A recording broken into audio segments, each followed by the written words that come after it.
Dear friends, today we have under the pod series a coach excellence conversation. And in fact, this is the very first conversation under the coach excellence series.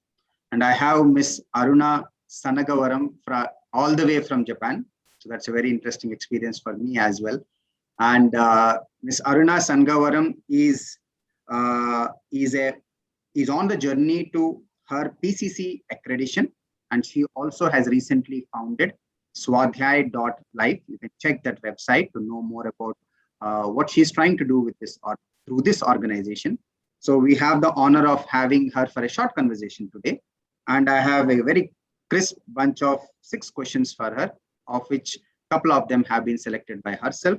And let's see how this conversation goes. And I'm sure this conversation will have a lot of takeaways for we all coaches. So without any further delay, allow me to jump in. So very first question for Aruna. What is coaching for you? First of all, thank you, Kiran, for having me here, for calling me. And you put a lot of responsibility on myself, because this being the first, I think, video on this Coach Excellence series, and I'll try to be as crisp as you said. Coming to your question, you said, what is coaching to me? So if I'd asked 3-4 years back, I would not have answered, this way. But over the years with practice, now I would say very confidently, coaching for me, or in my view, is a very special conversation, where there is trust and intimacy between the two participants, and the non-neutral and judgmental space we as coaches provide for the client helps the client think beyond their situation and look towards possible and positive outcomes. What I feel the most important thing in coaching is that it helps you move forward without you having to lay down and tell your own story, all the details of the story. And also, a coaching conversation, in my experience, helps to move from that superficial level of conversation to deeper reflection, and help people get their meaning and purpose, and also bring in sustainable and holistic changes. So in a nutshell, I would say coaching helps you connect the dots between why you do and what you do, and how you can use this emerging learning to evolve and grow as a person. Great. That's a lot of insightful, you can say, takeaways for me also as a coachee. The keywords that stood out for the benefit of the listeners: trust and intimacy. Such an important thing for everyone. Being non-judgmental, I think, supports we all. And moving forward from superficial to a deeper space, I think, is something that most of us look forward to. And last but not the least, connecting the dots. I think famously remembered with Steve Jobs, it makes so much sense. So let's jump to the next question. Who benefits from having a coach? I would say, as a coach, if you ask me, anyone and everyone. But just to explain more a little bit that, specific circumstances, so that it will be more useful to all people who don't know coaching. So I would say any individual at the outset who wants to deepen his or her self-awareness, it can be for personal and professional development. Someone who wants to expand his or her thinking to look at the bigger picture. Someone who benefits from support of a coach to keep them accountable so that they can reach their plans and goals. Those who want to come out of their comfort zone and reach their higher potential. So, and most important for me, what I've realized and experienced in my various stay in different countries and interactions with different people was, also most often when a person climbs the corporate ladder, they need a safe space to reflect and develop awareness about their motives, values, preferences, and how and why they are showing up as leaders. So it helps them actually smoothen their journey and transition into a much, I would say, better individual and a leader as well. So I would say a coach provides this safe space in the organizational context. Fantastic. One more, a bunch of takeaways definitely for me. I'll point out the key takeaways for me, for the benefit of all. You mentioned it's for anyone and everyone. It resonates so much with me. And deepening the self-awareness, I think, creates such a larger space for everyone. And you mentioned also for those who are looking for a safe space, it's a much sought after space, I'm sure. And moving from comfort zone to a zone of higher potential, you bet this is something that majority in the professional space and even in the personal space are wanting to do. And I think any support coming in this space, I think is much welcome in today's day and time. So with that, let's move to the third question. One myth about coaching that you wish to burst. Yeah, you said one, but I felt two different questions. They're related, so I would address them both. Like when I said I moved to coaching, one of the questions from my very good educated friends also is that, hey, what are you coaching us now? You know, do I need to have a problem to go to a coach? And I'm not that successful to go to a coach. You see, so and also same related question: isn't coaching only for senior managers and leaders? Why do we need coaches? So for me, all this is related. Like basically, they're questioning that okay, we have not reached to a level or probably in their context. So why do we need coaches?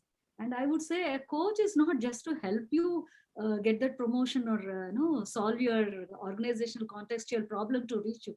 Coaching is never that. You also, as a coach, know that we just only provide that space and help them dig deeper, get the meaning for themselves, question their probably beliefs or perceptions or limiting beliefs, and actually help them or empower them to be a better version of themselves. And this better version can be anything. It can be in the professional life or the personal life. That's what I can say about this myth.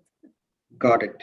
Few things that stood out in this for me, that you don't have to have a problem to come to a coach or to leverage presence of a coach, and the often assumed aspect of you need to be successful first to have a coach, or you need to be a leader or a senior leader in an organization to be eligible or to benefit from having a coach. So these definitely stand out. Yeah, you're sharing something. Just to add to this, Kiran, I just read this sentence somewhere and I thought suddenly it came to me and I want to share with you that it says coaching helps the good and the best get even better. So I think that encompasses coaching itself for all of us. Fantastically captured. The good and the best is often seen as that's enough. But when the good and the best also can get better, why not? So let's move on this note to the next question. One coaching memory of yours that you would like to share with the audience. Just to make sure that we are not actually breaking any client confidentiality. Yeah, that's important. General thing which I observed, and with an example, I'll tell you that, one of my very good friends came to me when I initially started. I moved from a different model of coaching to a transformational coaching model. Came to me and said that I am having this problem from the last few years. He's a very intelligent gentleman, good in his, very knowledgeable in his field, and had been a fairly good, seen fairly good success for initial 15 to 20 years. Then he has trouble adjusting in the workplace. He says, I want to improve my performance in meetings. That's what he came with.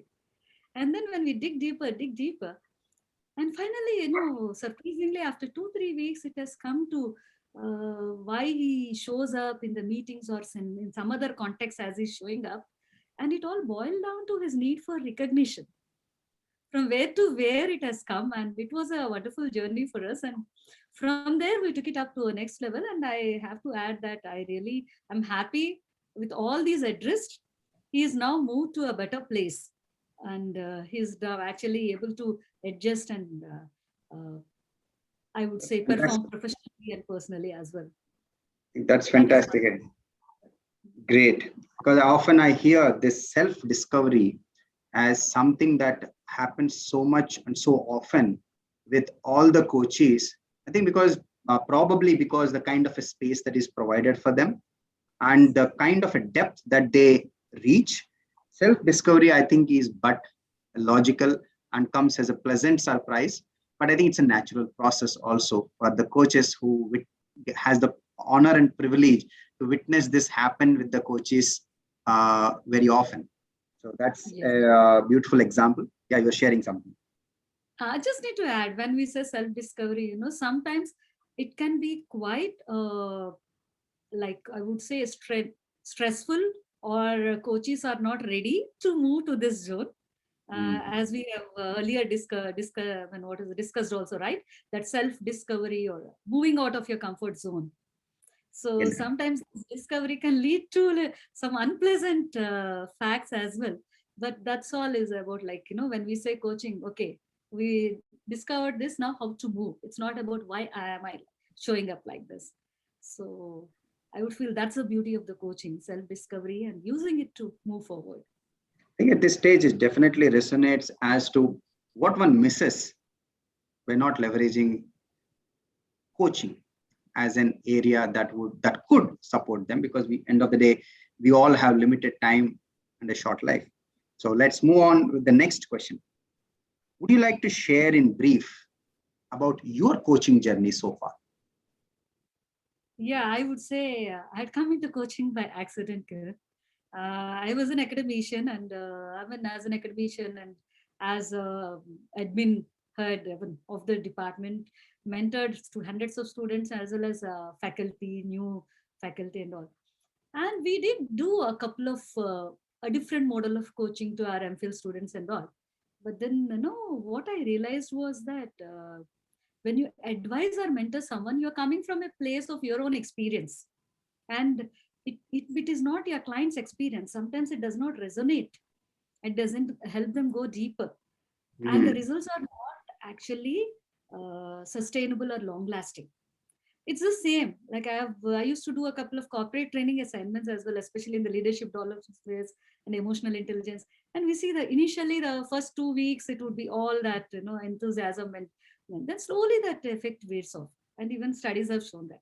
So that's where I started thinking, and this coaching then was a natural progression for me from that point. And as my mentor says, I believe the client is the master of his story. And we as coaches should be master of process and help the client reach where he wants. And I should say I'm still in the mastering journey. And I have recently taken that, dip into the pool and started my own coaching organization called Swadhyaya. Swadhyaya is the Sanskrit word for self-discovery. And I Oh, believe in that, where self-discovery in all aspects, it leads to basically know who you are, what are your beliefs, who are you as a person, and how you can relate to the situation around you. So that's my intention in starting this and to help people. So I actually do more, I would say it's a mix of a lot of pro bono initiatives, community initiatives, as well as normal, uh, I would say, corporate clients, etc. great to get to know about this. I think we can call it as a beautiful accident in this case, the move to coaching field. And I think you validly pointed out the limitations of being an advisor and a mentor, which often doesn't work, and which still, that's why it's considered as one step below the coaching space, because Yeah. the it's each one is different. So the Yeah. mentor's experience and suggestions might have worked for the mentor, but may or may not work for the mentee. Whereas in the coaching, as you pointed out, the client is the master of his or her journey. I think pretty much summarizes when they take it upon themselves, the journey where they can reach with full commitment and drive, because those decisions came from within. So all the very Yes. best to you on the new initiative. And Thank with you. that, let's move to the last question of this conversation. Given an opportunity to share just one advice, what would it be for the wannabe coaches? The first thing that came to my mind when I saw this question was coaching is not problem solving. Okay. We as new coaches might feel that, we need to make the client experience the aha moment, or could we move towards the transformation? That I feel is that we are taking pressure on ourselves and also following our agenda. not the client's agenda. So my take would be going with an open mind and letting that conversation flow naturally towards the goal of the session is very effective and helpful to the clients. Fantastic. And I I would think say coaching is also a mutually enriching experience, So I would advise go with the flow, enjoy the moment. Most important, being in the now moment with the client is always the done thing. It will complete. fantastic. I think in every line there was something to take away there. When you mentioned about coaching is not problem solving, and do not take the monkey on your shoulder, and not seeking aha moments or transformation. I agree to that, where it is the coach's journey. So if it happens, fantastic for the coachee. If it doesn't happen, still fine.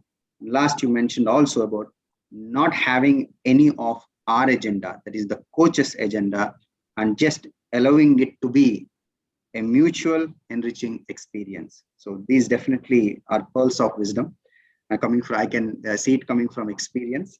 And I would wish all the very best to you in your future endeavors, definitely through the Swadhyay.life, your initiative.